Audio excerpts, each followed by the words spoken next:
আমি আসলে কিছু চিন্তা করে তোমার কিছু বলি নাই ভাই, মনে কোনো কষ্ট রেখো না। মা বলতো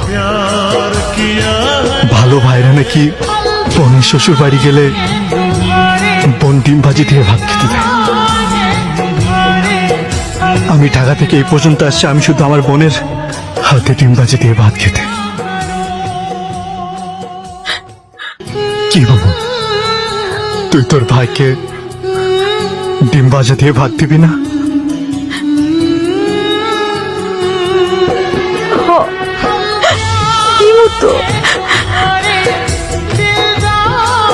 কি ব্যাপার ভাই, কোনো সমস্যা?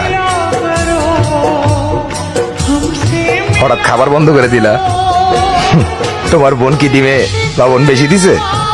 না দুলা ভাই, মাকে গিয়ে যতক্ষণ নেই